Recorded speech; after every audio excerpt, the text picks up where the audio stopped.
Caneco. Não tem.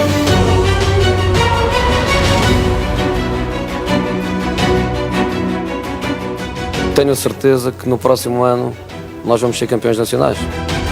Eu, em primeiro lugar, queria mostrar-lhe a minha grande satisfação pela carreira brilhante que ele fez desde que entrou no Futebol Clube do Porto, que sempre acompanhei, sempre mantivemos contacto. Fiquei muito feliz quando ultimamente no Manchester United venceu uma prova europeia. Vamos ver quanto tempo demora a que o Manchester volte a ganhar uma prova europeia. E, sobretudo, queria recordar com ele aqueles momentos inolvidáveis que passamos desde que ele ingressou no Futebol Clube do Porto.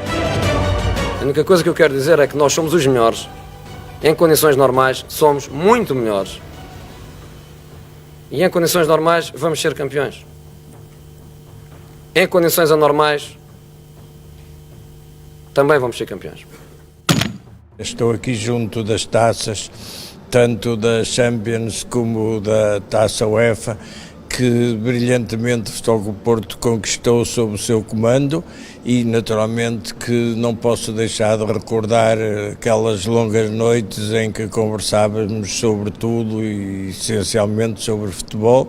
Dizer que mantenho esses momentos como dos mais agradáveis que tive na minha carreira, e naturalmente, passados tantos anos, ele mantém-se no top do futebol mundial e eu mantenho-me presidente do Futebol Clube do Porto, que era nessa altura uma coisa impensável, e dizer-lhe da minha grande satisfação, porque naturalmente vai ser um privilégio para todos que vão ouvir a sua entrevista, porque todos nós sabemos quanto ele viveu com emoção os tempos que passou no Futebol Clube do Porto, o que isso representa para ele, a importância que o clube teve na sua carreira e também para nós a importância que teve na continuidade dos nossos sucessos.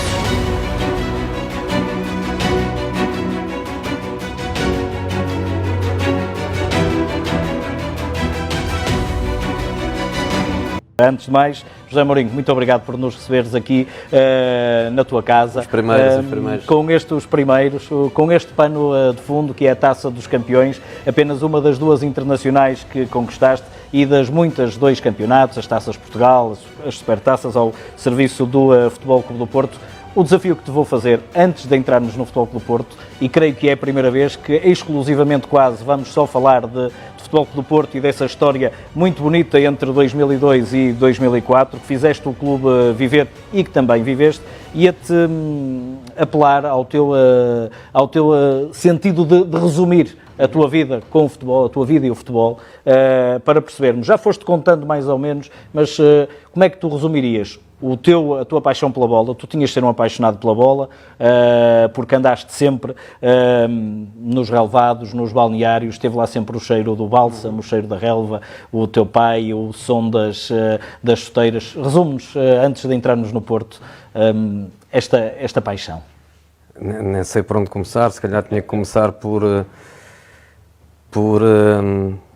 ter nascido em dia de jogo, em que o meu pai foi-me ver, mas em dia de jogo.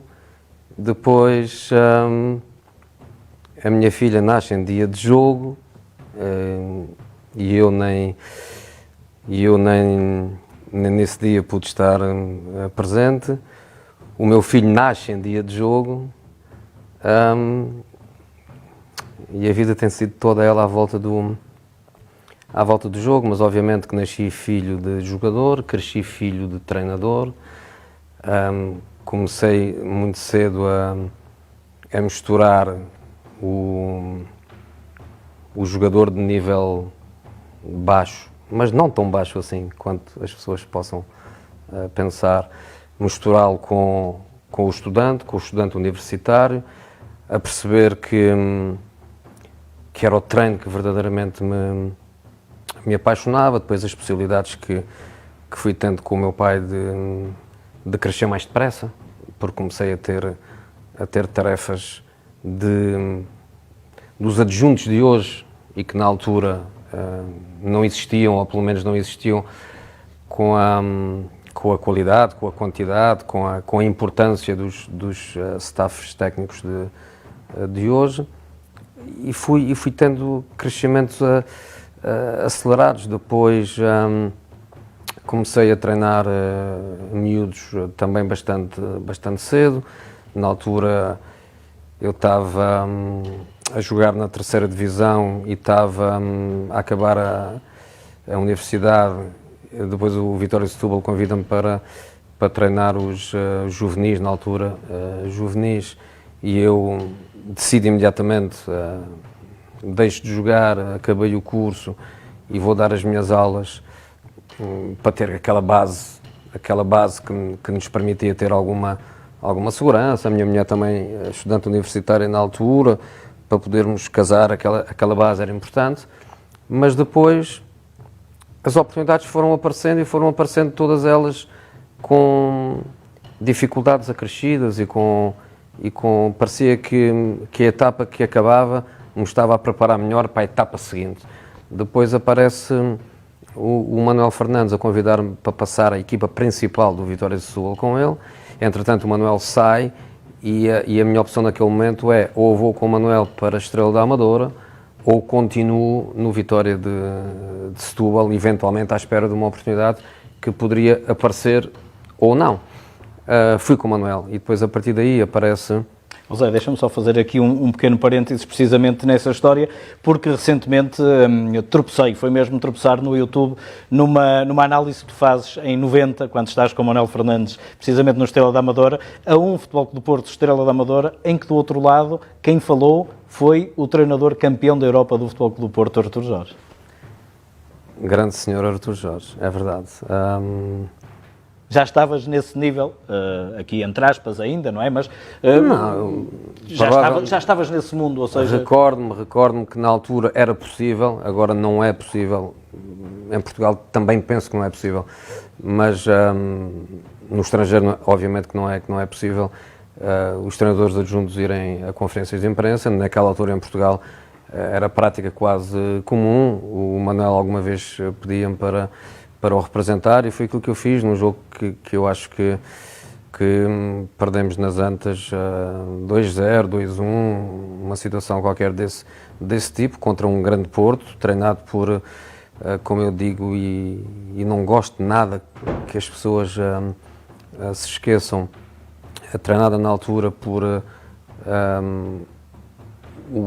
um dos 3 treinadores portugueses que é campeão europeu.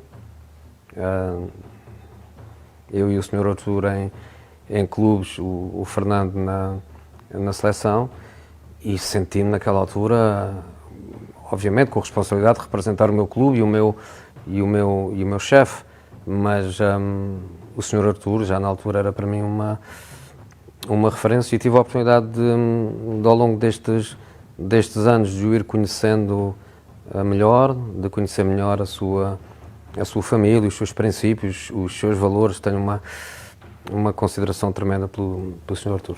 Foi um parênteses. Continuando, estávamos em 90, 91, Estrela da Amadora, e foram surgindo as tais etapas, umas em cima das outras. Sim, e depois, quando saímos do Sporting, o Sr. Robson diz-me, na próxima, quer-te ao meu lado.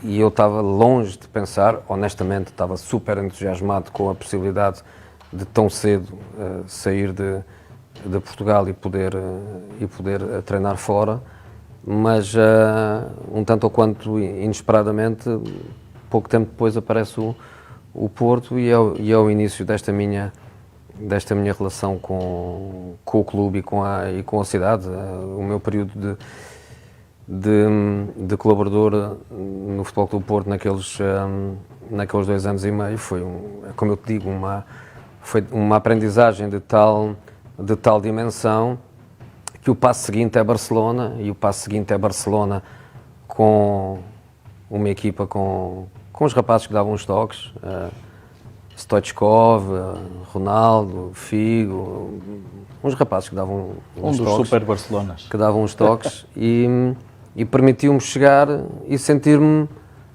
quase no meu habitat natural, porque vinha de uma realidade absolutamente tremenda. Tanto que eu aprendi naquela etapa com aquela geração que ainda tinha alguns dos campeões europeus de Viena. É nessa altura que tu, se calhar, olhando para trás ainda dessa tão curta carreira, sorrias daqueles que te chamavam apenas tradutor? Não sorria, não me importava nunca te muito. chateou? Querias era estar lá, no meio, trabalhar? Não, queria estar, auxiliar? queria trabalhar, queria ser útil, queria ter o reconhecimento de quem trabalhava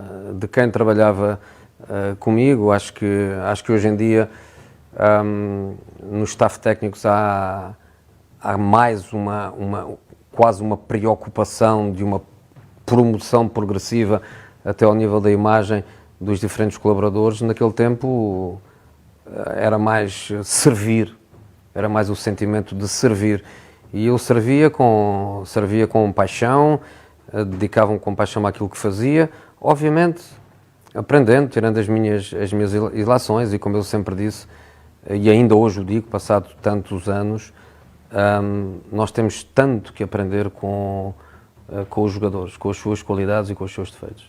José, não era uma novidade para ti estar a Norte, já tinhas estado como jogador do Rio Ave, depois, para concluir os teus estudos, acabaste por regressar a Lisboa, e o teu pai até foi à final da Taça com o Porto, logo depois dessa tua passagem pelo Rio Ave, mas não era para ti novidade sair de casa, isso desde cedo, porque andaste sempre também um bocadinho em torno da carreira de treinador do teu pai. Mas o Porto teve alguma coisa especial, mesmo tendo estado tu em Vila do Conde, que não era propriamente o mesmo que viver o Futebol Clube do Porto e o Porto Cidade? Não, foi fácil por diferentes razões. A família da minha mulher era do Norte, a minha mulher conhecia bem as mentalidades, não éramos propriamente recém-casados, mas quase, não tínhamos filhos na altura. E fomos para o Porto e adaptámos muito bem à vida de uma cidade que tem tanto para dar, e eu pessoalmente adaptei-me muito bem à mentalidade do clube. Eu digo sempre que cheguei, que vesti a camisola e que lutei por ela até ao último dia. E quando saí e depois regresso anos mais tarde como treinador principal, eu acho que não foi por acaso que regressei. Acho que aquilo que eu fiz, aquilo que eu dei, aquilo que eu tentei dar, aquilo que eu demonstrei enquanto pessoa, enquanto profissional, enquanto caráter, enquanto personalidade, acho que teve importância no meu regresso. Ok, eu acho que o Presidente, quando me foi buscar o treinador que estava em terceiro lugar com a União de Leiria a metade do campeonato, foi buscar o treinador que tinha tido uma aprendizagem grande, mas acho que foi buscar também a pessoa que ele já conhecia. Eu acho que me adaptei muito bem à mentalidade do Futebol Clube do Porto. Acho que houve uma empatia, que eu gosto de chamar aquela empatia funcional, de trabalharmos juntos. Pinto, André, Magalhães, campeões da Europa, nessa tua primeira passagem, não é? Quando o Bobby Robson chega e tu chegas com o Bobby Robson para ganhar 2 títulos em 2 anos e meio e chegar a uma meia-final da Champions com o Barcelona, estavam lá esses monstros campeões da Europa, mais Aloísio, mais... Era uma equipa que tinha um know-how grande, tinha jogadores de grande classe, jogadores de grande experiência, jogadores com aquelas características tipicamente Futebol Clube do Porto, e era uma equipa que tinha imensa qualidade individual. Depois, eu acho que quando um treinador entra a meio de uma época, tem que ter um determinado tipo de approach, um determinado tipo de personalidade que lhe permita melhorar as coisas que às vezes são difíceis de melhorar a meio da época.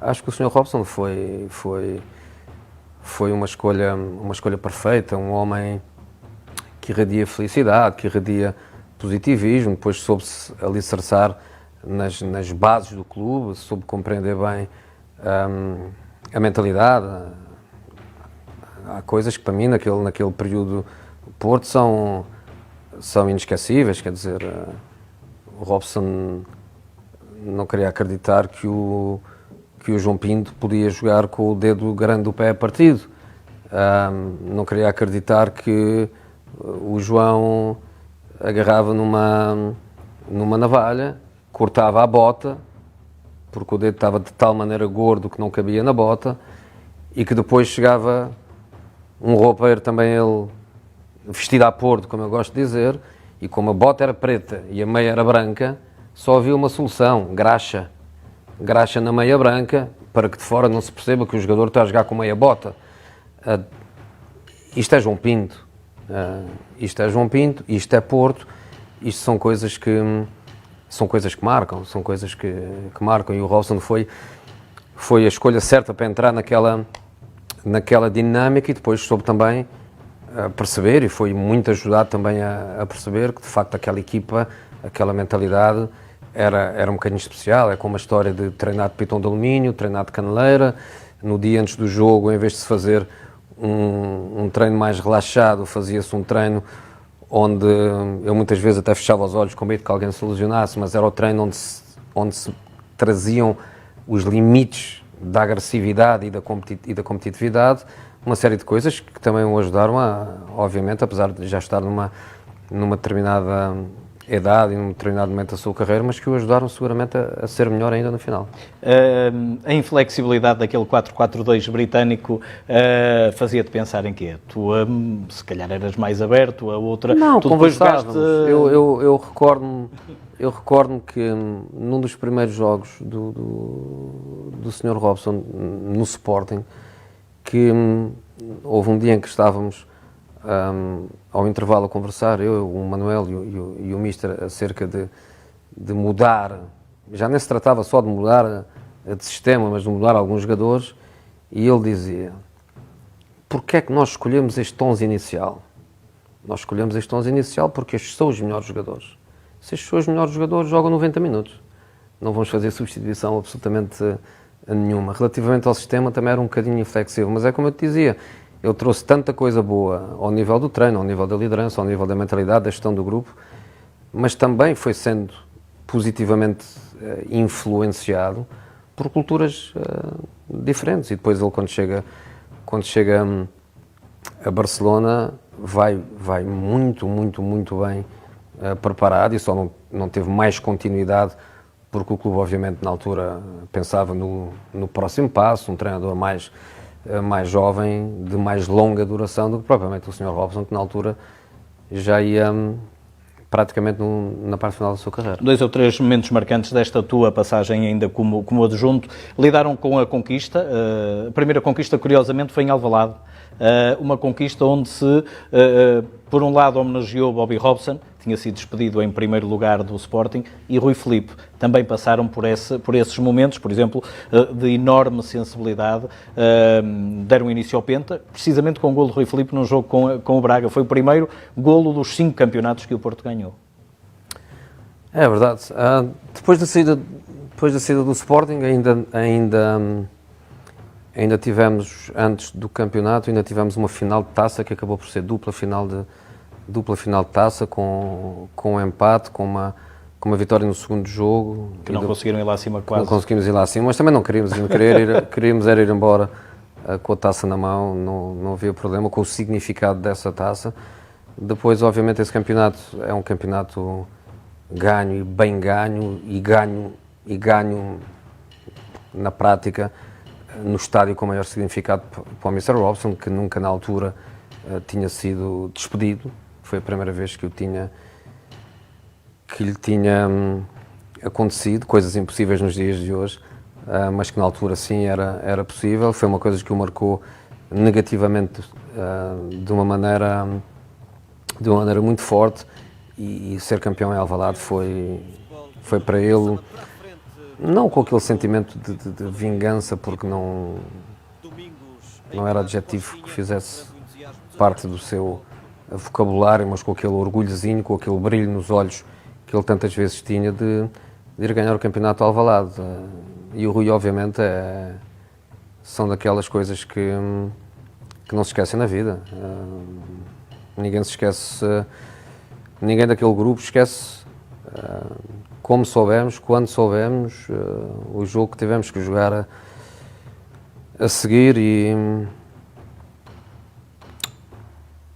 continua a ser difícil. É um ano, já o disseste, esse primeiro, e eu já estava há pouco realmente a atalhar para esse primeiro título, em que o Futebol Clube do Porto termina com essa conquista da Taça de Portugal e ganha a Supertaça num daqueles épicos de Coimbra. Estava aqui a passar-me um bocadinho isto, com o Aloísio e o Rui Barros expulsos, o Porto ganha com 9 nos penaltis. Tu não conhecias essa rivalidade Porto-Benfica, antes de chegares ao Porto, conhecias mais o Sporting-Benfica, não conhecias por dentro, não é? Conhecias nós os portugueses que nascemos... Mas vivê-la. Que nascemos com a ainda bola me lembro no pé. daquele festejo que tiveste quando o Porto com 10 também ganha em casa ao Benfica, o gol do Drulovic que faz o 2-1 e tu saltas a barreira publicitária e dás... Eu honestamente acho que deve ser assim. Não no sentido da... Deve ser assim no sentido de tu trabalhas num clube, tu tens que perceber a idiosincrásia, tu tens que perceber a história, tens que perceber a cultura, tens que perceber o significado para os adeptos, tens que perceber e tens que entrar nessa dinâmica. Tu tens que chegar, para ser profissional de corpo inteiro, não te basta chegar e dizer eu vou dar o meu melhor, sendo treinador, sendo jogador, sendo fisioterapeuta, sendo roupeiro, não é suficiente. Tu, se nasceste num clube, cresceste num clube e estás toda a vida a trabalhar no teu clube de coração, ok, perfeito, mas quando tu és profissional e mudas de clube, tu tens que mudar e quando mudas tens que beber todo aquele simbolismo, tudo aquilo que é clube. E obviamente que o Porto era exímio, provavelmente e não continuará a ser, a fazer-nos a perceber tudo isso. E não faz sentido ser de outra forma. Eu, por exemplo, se tu me perguntares assim, aquilo que tu achas que significas para o Futebol Clube do Porto, aquilo que tu achas que fizeste no Porto, eu digo-te, acho que significa muito, acho que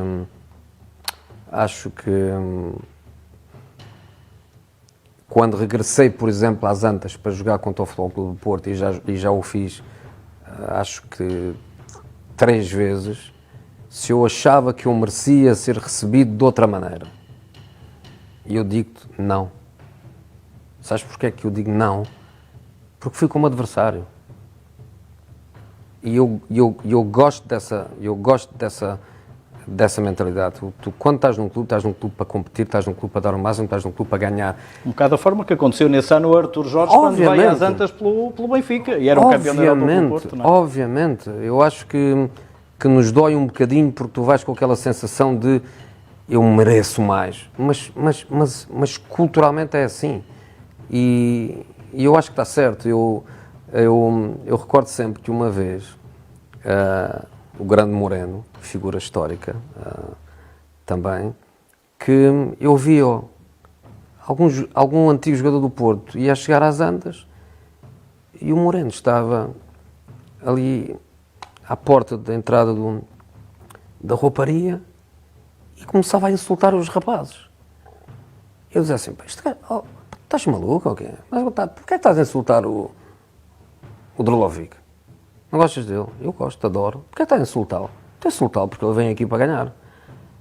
E ele estava, se calhar está correto, porque no fundo o Drulovic e todos os Drulovics que jogaram no Porto e que regressaram como adversários, obviamente sabiam que estavam no seu coração, obviamente que sabiam que tinham uma relação fantástica com ele, mas aquele espaço, o espaço competitivo é para ganhar. Eu lembro de uma entrevista que eu uma vez dei, e estava no Porto, e que foi mal interpretada, mas em que eu digo qualquer coisa como para ganhar eu faço tudo.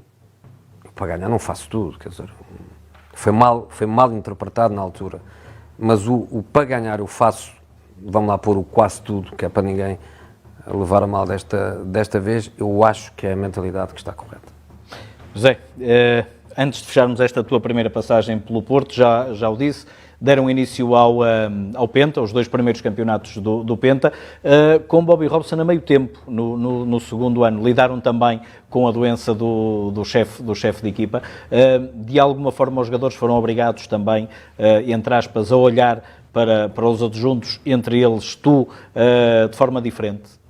Eu acho que não foi fácil para ninguém, mas, uma vez mais, o clube é mais importante do que todos nós, o clube é mais importante do que qualquer ego, o clube foi fortíssimo na maneira como sustentou, na maneira como apoiou um treinador numa situação que ninguém saberia como é que iria terminar, e uma liderança muito forte, uma liderança incontestável, de grande estabilidade, permitiu que ao nível da equipa nós fôssemos levando água ao seu moinho.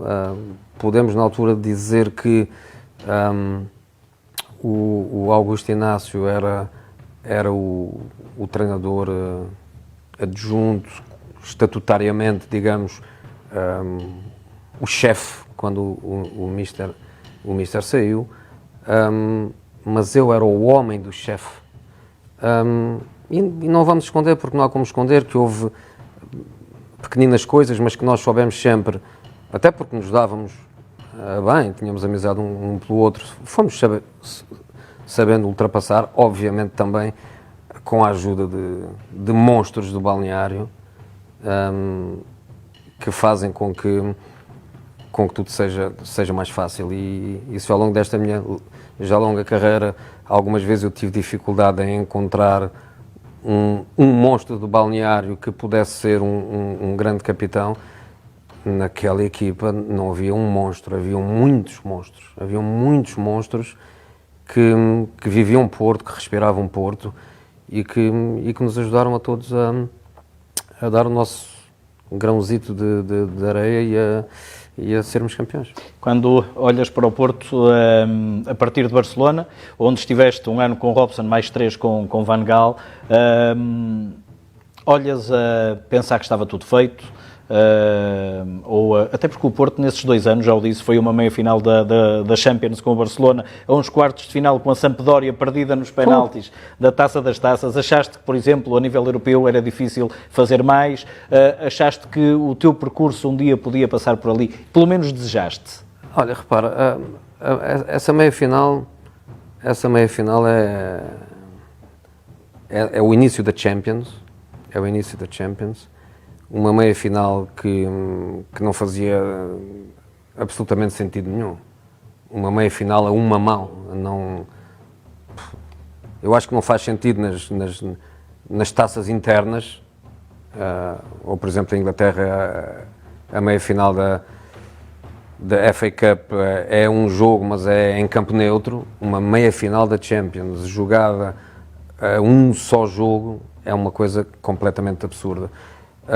O jogo anterior tem um Porto Milan e tem um Mónaco Barcelona, e nesse dia eu vou a Mónaco, vou a Monte Carlo, vou ver o Mónaco com o Barcelona para prepararmos a meia final, e eu depois, quando vejo o nosso jogo na televisão, eu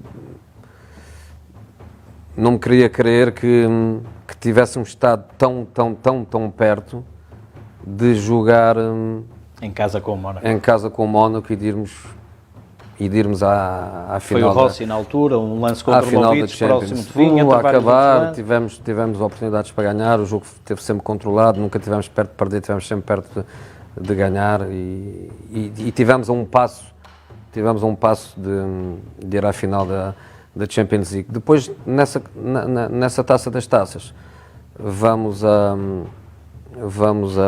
Génova, fazemos um jogo espetacular em Génova, e depois em casa, se calhar foi a única altura em que eu senti naquele tempo de Porto uma tremideira que não era nossa, e a tremideira chegou ao desempate por penaltis, onde houve gente que fugiu e que não devia ter fugido. E foi uma frustração grande. Depois também me lembro que a Sampdoria, a cada penalti, era cada bola lá em cima no set, eram todos eles especialistas, Mihajlovic, Mancini, Jugovic, eram todos eles, chegavam lá e pum, e se calhar o Latapi ainda estava um bocadinho cru, mas acontece aos maiores, porque é que não podia ter acontecido ao Latapi, mas estivemos das duas vezes muito, muito, muito perto de poder chegar a duas finais. E achavas que era possível fazer melhor uns anos mais tarde, nessa altura, quando saíste do Porto? Não pensava. Simplesmente pensava que naquela altura aquela equipa tinha condições para estar a fazer aquilo que estava. Como eu te dizia, podia ter perfeitamente ido à final da Champions, esteve muito, muito perto. Era uma equipa que já tinha alguns jogadores na fase final da sua carreira, mas o Porto era forte em fazer aparecer outros jogadores e nunca pensei seriamente nisso, mas pensei que quem está tão perto disso pode perfeitamente conseguir. E depois da etapa de Barcelona, Benfica, um curto espaço de tempo, é quem te chama para Portugal, e depois o Leiria, onde tu dás continuidade. E estás na luta, aquilo que hoje é uma luta, por exemplo, do Sporting de Braga, tentar estar ali e conseguir estar ali no terceiro lugar, nos três primeiros, o que era uma luta que estava reservada a um Vitória, a um Braga, nunca a um Leiria, com a perspectiva de levares essa... Não, mas foi giro, eu lembro-me que nos rimos muito à volta disso, porque eu acho que quando eu saio do Leiria para ir para o Porto... havia o Boa Vista para fazer também essa... Quando eu saio do Leiria para ir para o Porto, eu acho que são 2 jogos a seguir, iria haver um Sporting Leiria. E o Sporting estava em primeiro e nós estávamos em terceiro. E eu lembro que na altura, nós a rir, dizíamos, vamos ao Alvalade discutir o primeiro lugar. A equipa era forte,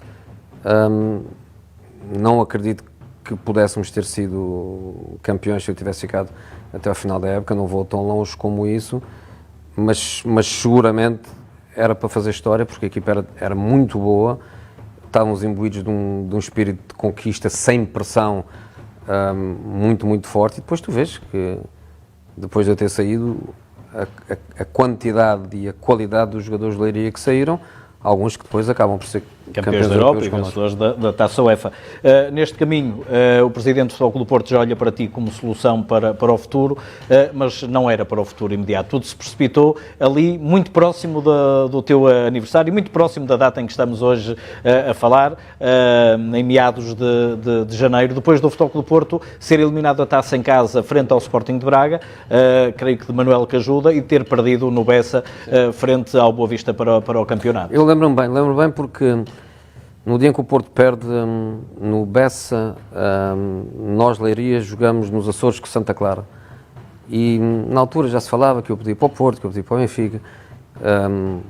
Os jogadores só se tranquilizaram verdadeiramente quando eu lhes disse não vou sair para lado nenhum, vou ficar até ao final da época. Mas estávamos no aeroporto, porque nós jogámos à tarde e o Porto acho que joga à noite. E nós estávamos no aeroporto em São Miguel. Os jogadores estavam a tentar ver o jogo em alguma televisão no aeroporto, eu estava com os adjuntos numa zona de espera, e os jogadores começam a ouvir e começam a dizer: tchau, mister, um abraço, boa sorte. Mas abraço, boa sorte, mas que história é essa? Você amanhã vai para o Porto. Ele deve saber mais do que eu. Mister, perderam outra vez, o Mister vai. O Mister não vai. O Mister foi. O Mister foi 22 de janeiro, apresentado a 23. 22 é um dia importante, de negociações duras. O Presidente de Leiria não era alguém fácil também de convencer a deixar sair aquele que era, na altura, o maior ativo e o melhor treinador que tinha tido em termos de resultados. Eu acho que a solução foi efetivamente eu e o Sr. Pinto da Costa termos sido honestíssimos com ele e dizer-lhe que o senhor tem jogadores que nós queremos e o treinador nós precisamos já, os jogadores nós precisamos na próxima época e Derlei, Nuno Valente, eventualmente Tiago, nós queremos comprar. E foi o início das negociações entre Porto e Leiria, entre o Sr. Pinto Costa e o Sr. Bartolomeu.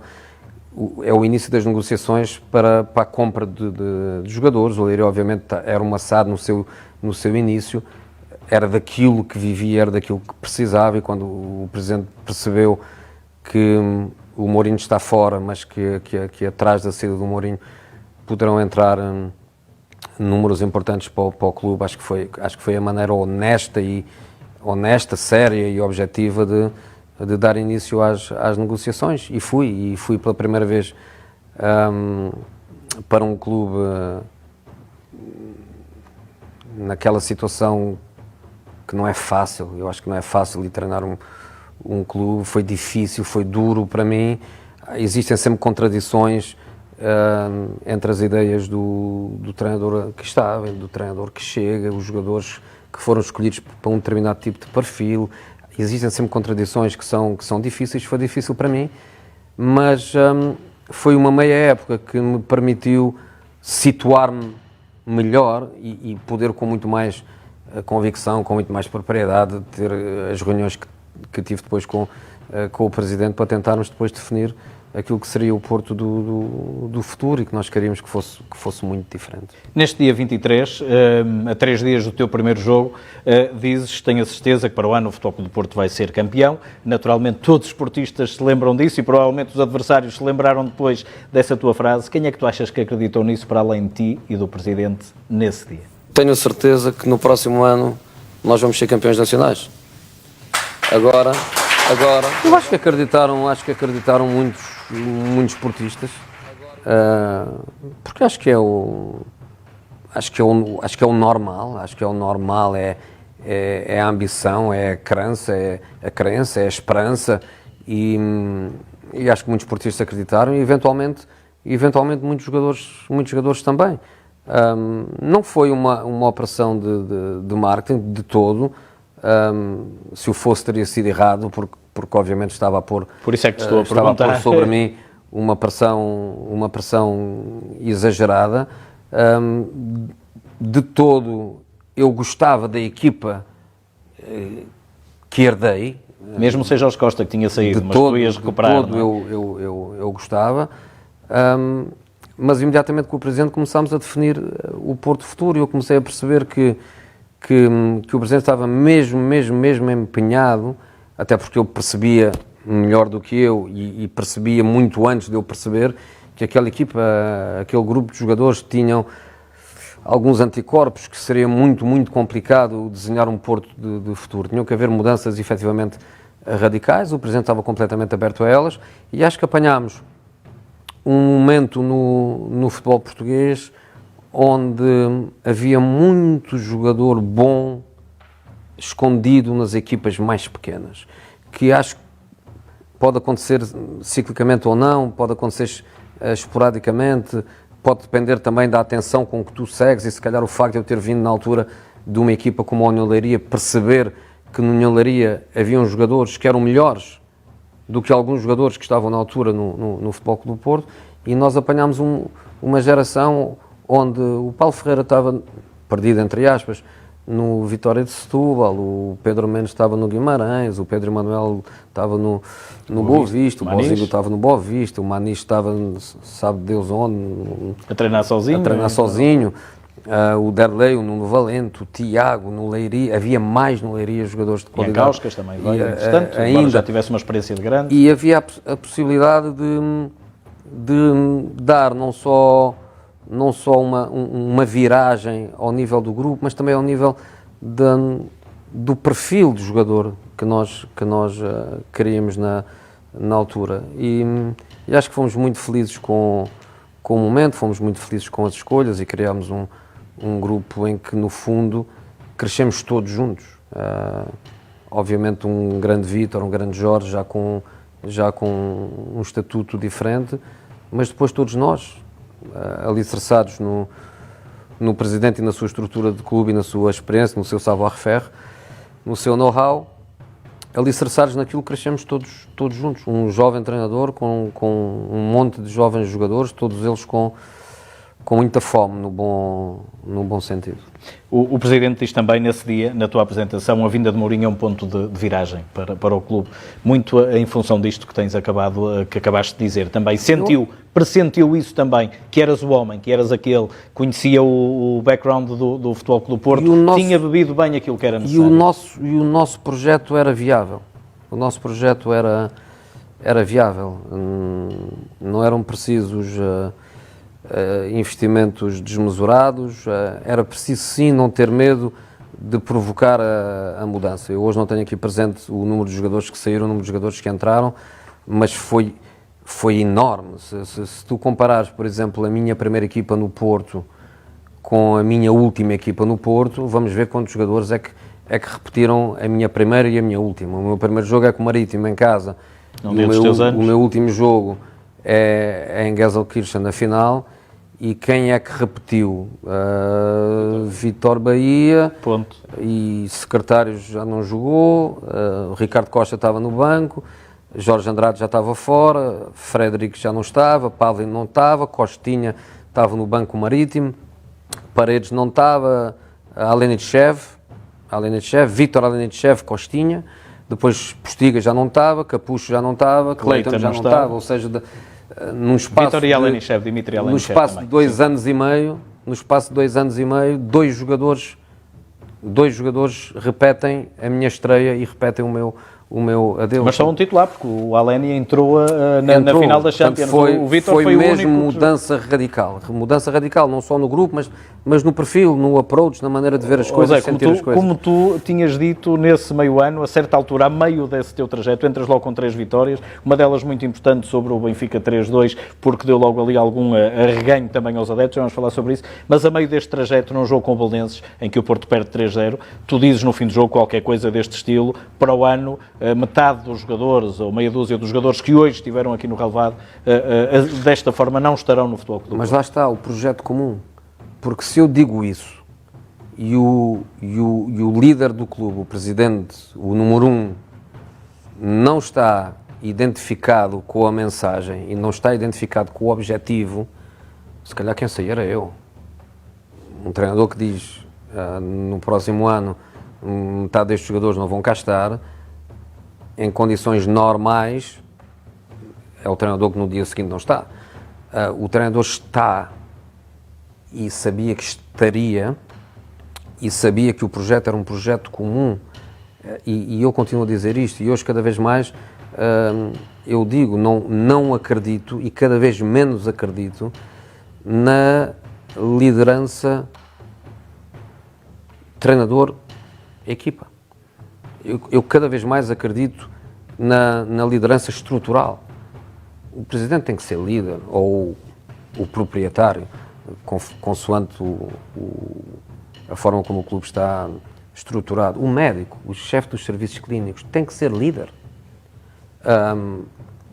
Toda a gente tem que ser líder. E esta estrutura, que eu acho que hoje é a verdadeira estrutura do futuro, é não permitir que a liderança seja treinador ou jogador, porque é uma liderança que depois tem um desgaste rápido. O Porto, há 15 anos atrás, nós tínhamos o Sr. Pinto da Costa, tínhamos o treinador, tínhamos um adjunto com também ele um determinado tipo de perfil, um Dr. Puga que é líder. Havia determinados níveis e estratos nessa liderança que depois faziam com que a família funcionasse verdadeiramente como família. E no ano seguinte, depois dessa limpeza, que é uma palavra da qual eu não gosto muito, mas não estou a conseguir encontrar... Reformulação, remodelação... Fomos numa direção em que nos tornámos, de facto, imparáveis. Eu chego a perguntar a mim próprio se eventualmente nós tivéssemos todos continuado, o que é que poderia ter acontecido? Mas a antecipar quase a minha última pergunta. O que é que poderia ter acontecido? O que é que podia ter acontecido? Podia ter acontecido que nós tivéssemos ganho mais do que aquilo que ganhámos, que não tivesse parado por ali.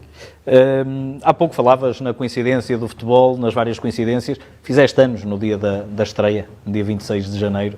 Teve um significado especial de ser também o teu dia de aniversário. Tu muitas vezes, já disseste, não pudeste acompanhar momentos tão importantes da tua vida. Tu não podes acompanhar, nesse caso, foram os teus que tiveram que te ver, pelo menos durante grande parte do dia ao longe, porque também estavas, e era o teu dia. Sim, mas... Ou já não ligavas muito a isso nessa altura? Ligava entre aspas, não é? Ligo mais ao facto de ter perdido ao longo da carreira momentos importantes na vida dos filhos do que outra coisa, mas a casa foi toda ela formatada nessa direção. A Matilde fez sempre imensos sacrifícios para que eu tivesse a minha casa como um ponto de apoio, como um refúgio e não como uma fonte de preocupação. E tem sido sempre assim e ainda hoje nada mudou nesse sentido. O meu trabalho é uma coisa super importante para mim e a família sabe que muitas vezes paga por isso, sempre sabendo onde é que o meu coração está. Estava a falar aqui também e atirei aqui o elemento família, precisamente para falar da outra. Há pouco dizias que no ano seguinte foram como família, com o regresso de um dos filhos pródigos, que era o Jorge Costa. Quando chegas, o bicho não está. Era um dos tais monstros que tu falavas, do Futebol Clube do Porto. Estava a crescer, ainda era pequenino, quando passas a primeira vez como adjunto. Aqui já tinha outro peso. Foi importante a forma como a família se organizou, a forma como a família também organizou as lideranças naquela pré-temporada, nomeadamente a questão da braçadeira. Não, foi muito importante. Portanto, o Jorge sai no ano anterior e vai para a Inglaterra, uma experiência que seguramente lhe foi útil e foi bonita, que a Inglaterra é um país lindo para se jogar futebol, mas ali era a sua casa e nós sabíamos perfeitamente que era importante numa equipa tão jovem, numa equipa que a maioria deles nunca tinha jogado sequer um jogo de Taça UEFA, que era onde nós iríamos entrar em competições europeias, jogadores que nunca tinham jogado um clássico, jogadores que nunca tinham jogado um derby, jogadores que não tinham ganho um título, e era muito importante ter no meio de Paulo Ferreira, Nuno Valente e companhia, era muito importante ter 2 ou 3 jogadores com um determinado peso, com uma determinada cultura do clube, com um determinado tipo de personalidade, e nós achámos que o Jorge podia ser muito importante. Depois, guerras de egos não existem entre amigos. E o Jorge e o Vítor, para além de amigos, eram verdadeiramente portistas, portanto aquela eventual guerra de egos que se podia preconizar, foram eles próprios que acabaram com ela, e acabaram-na de uma maneira exemplar. Eu digo sempre, e cada vez mais o digo, que continuam a haver líderes nos balneários. O problema é que muitas vezes os líderes o são pela negativa. Não deixam de ser líderes. Que os líderes não lideram Dão sempre... fortíssimos maus exemplos. Não é? Obviamente, os líderes são tão importantes quando são os líderes positivos, são tão importantes quando são líderes pela negativa. Levam o grupo em diferentes direções. E o Jorge e o Vítor foram líderes pela positiva e que foram eles próprios, sem que ninguém tivesse... E lá digo, é o que eu te dizia, se sou eu, enquanto treinador, naquele momento, a decidir quem é o capitão, se a única liderança existente é minha, sou eu que tenho que assumir as responsabilidades sobre uma decisão que podia ser mais popular, menos popular. Foram eles que a assumiram, foram eles que foram líderes, foram eles que repartiram comigo, que neste caso me ilibaram de uma decisão difícil.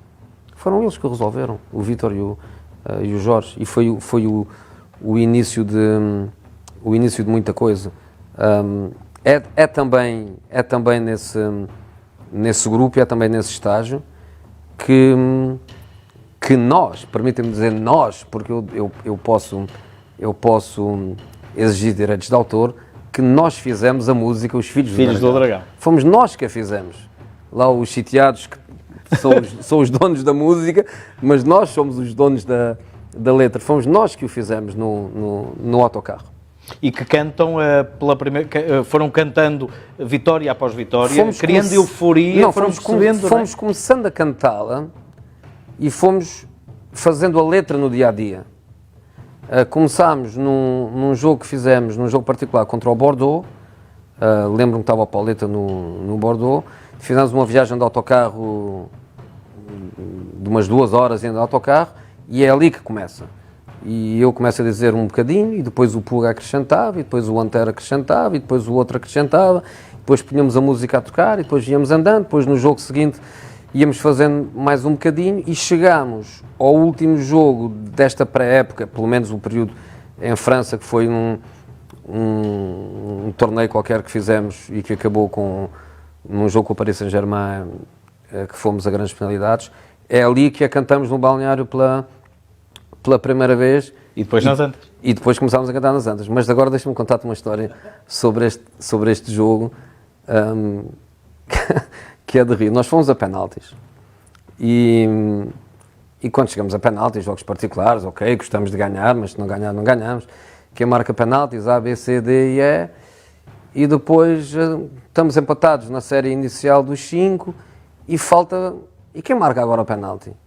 E o Maniche diz assim para mim: eu marco. Tu marcas, mas tu já foste substituído. O árbitro não se dá conta.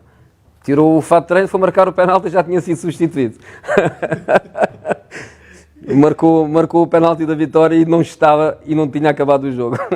E portanto foi uma onda de bem-estar uma onda e positivismo. de quase de euforia para os adeptos, que perceberam que era um Porto com sinais diferentes. Porto, sério. Depois há uma coisa que foi que quando hoje tu começas tens quase as equipas todas a falar em turnover, em rotações. Nós nesse ano, depois regressamos a Portugal e temos 2 jogos particulares no Estádio das Antas, em 2 dias consecutivos, em que nós jogamos, eu penso com o Werder Bremen e com uma equipa qualquer espanhola, Celta de Vigo, uma coisa assim, e em que nós jogamos os 2 jogos, 45 minutos com uma equipa, 45 minutos com outra equipa, 45 minutos com um equipamento e 45 minutos com outro equipamento alternativo, que na altura também era um bocadinho o início a este nível de marketing e comercial, em que nós tínhamos 2 equipas. Nós tínhamos um perfil de lateral direito e tínhamos 2. Nós tínhamos um perfil de lateral esquerdo e tínhamos 2. Nós tínhamos 4 centrais e sabíamos perfeitamente que era para jogar Jorge e Ricardo e que a alternativa era Pedro Emanuel e era Ricardo Costa. Nós estruturámos as coisas de tal maneira bem, naqueles 6 meses antes da pré-temporada começar, que nós vamos para a França para estágio e, efetivamente, a nossa equipa estava preparada para coisas gordas. Mas tinha que encontrar umas pedras no caminho, senão também, se fosse fácil, não era para aquela equipa. Logo no primeiro jogo, Estádio das Antas com 50 mil, Belenenses 2-2. Mas um bom feeling, o feeling de que estás a perder e perto de perder e que empatas no final, o feeling de que não perdes o primeiro jogo em casa, o feeling de que a equipa foi brava, foi esmagadora, foi agressiva, foi ofensiva. Eu lembro que o Belenenses, na altura acho que era o Marinho, meu grande amigo Marinho, que fizeram 2 golos sem saber como e defenderam com 14 jogadores, meteram lá 14 em vez de 11, 14 ou 15, eu só vi era gajos de branco na altura, acho que era de branco, metidos lá atrás a levarem bolada na cabeça, mas o feeling foi positivo. E o jogo seguinte acho que é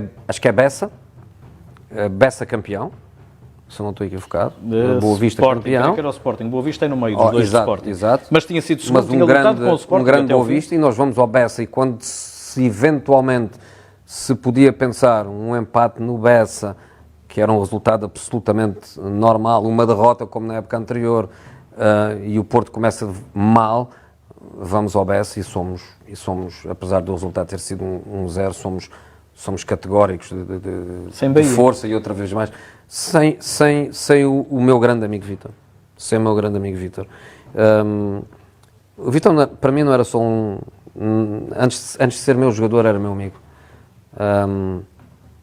Fomos para Barcelona ao mesmo tempo, as nossas filhas cresceram juntas, as nossas mulheres eram amigas, frequentávamos a casa um do outro, ajudámos muito um ao outro numa situação difícil para nós, a primeira vez no estrangeiro, num clube como o Barcelona, éramos amigos.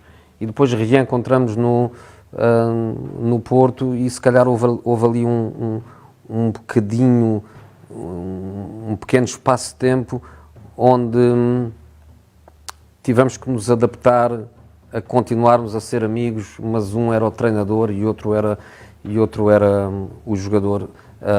Só saímos reforçados desse problema, obviamente reforçados também porque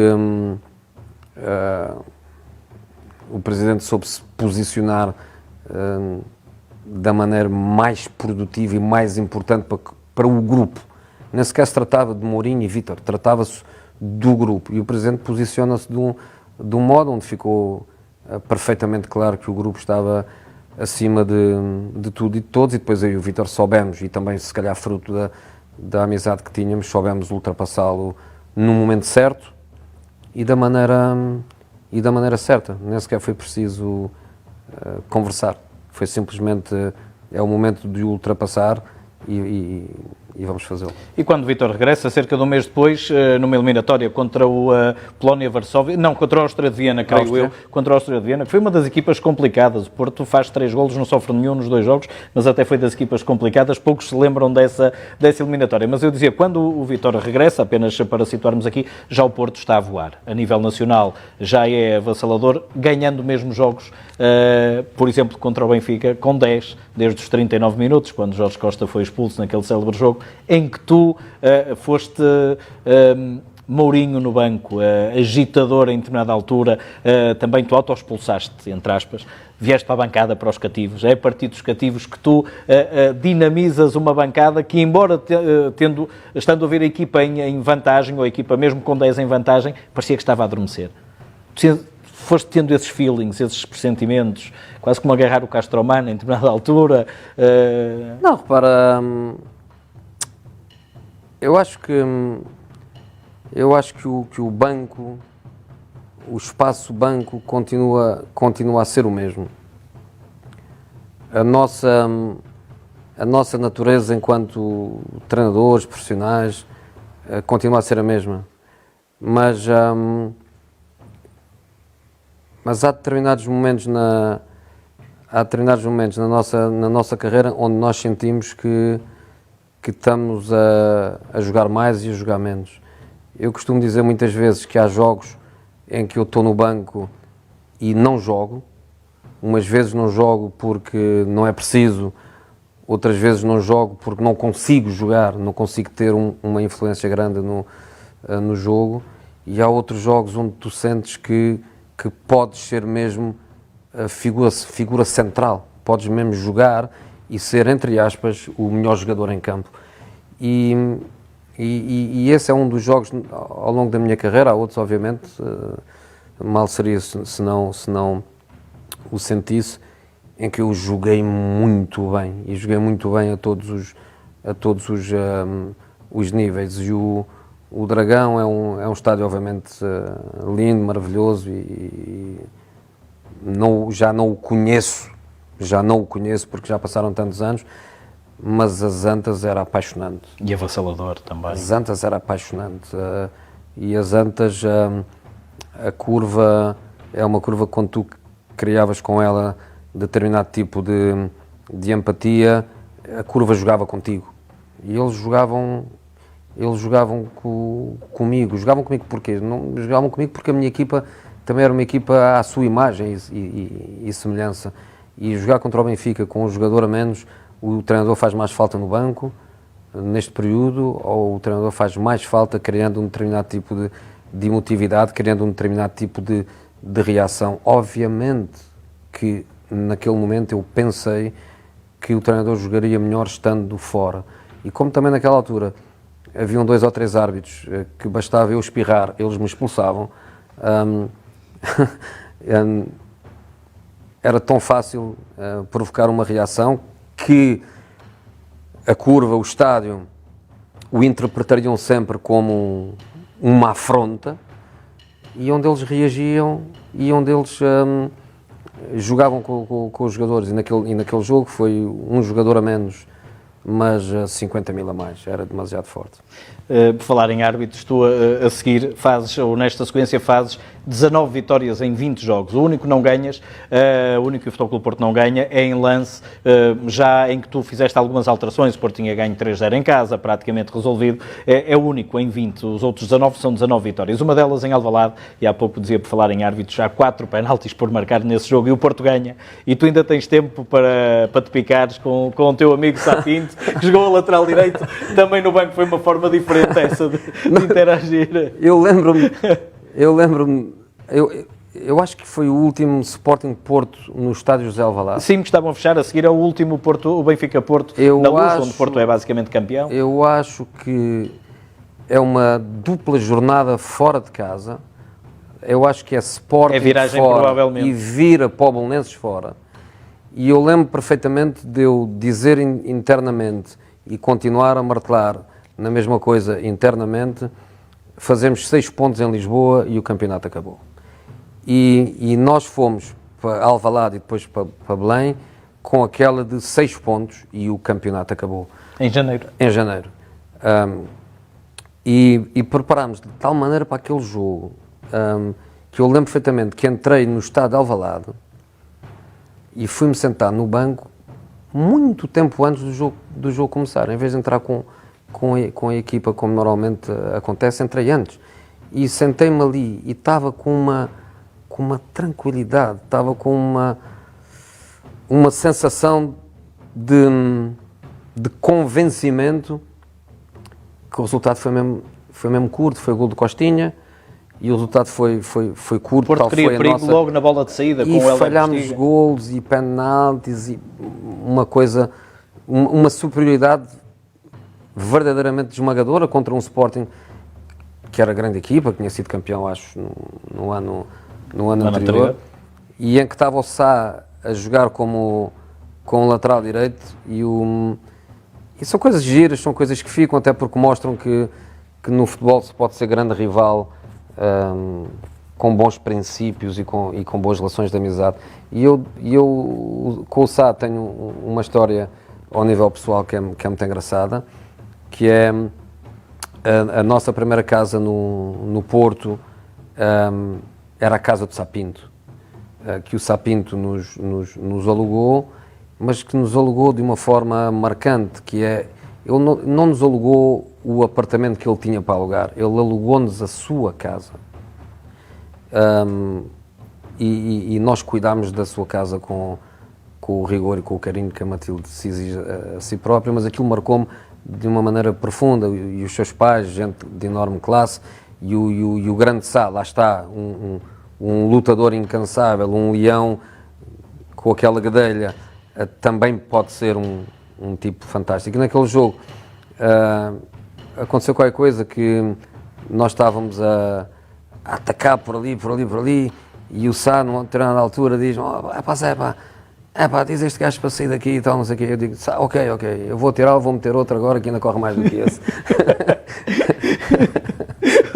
O jogo a seguir a esse e a essa vitória é o tal em que o Jorge Costa, vocês chegam a perder ao intervalo 1-0, e o Jorge Costa no intervalo diz aos colegas: se não ganhamos este jogo acaba a carreira, e faz 2 golos a abrir, ou faz um golo e está no outro lado. Faz mais, o Jorge faz mais. O Jorge sabia que eu estava cego. O túnel do Belém é um túnel grande, escadaria, depois mais uns 50 metros para andar, e eu ia a bufar, ia a espumar, e o Jorge disse-me: dá-me 3 minutos. Ok. E ele entra no balneário antes de eu entrar, e eu fico fora. E depois eu percebi que quando entro, em vez de entrar para rebentar, eu entro para educar, eu entro para melhorar, eu entro para transformar.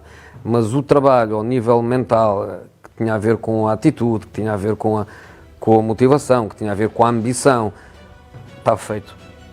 Estava feito. Ele fez esse trabalho por mim e eu, quando entro, limito-me a falar de futebol e de situações táticas e uma vez mais, a liderança repartida e não somente a liderança de treinador-grupo.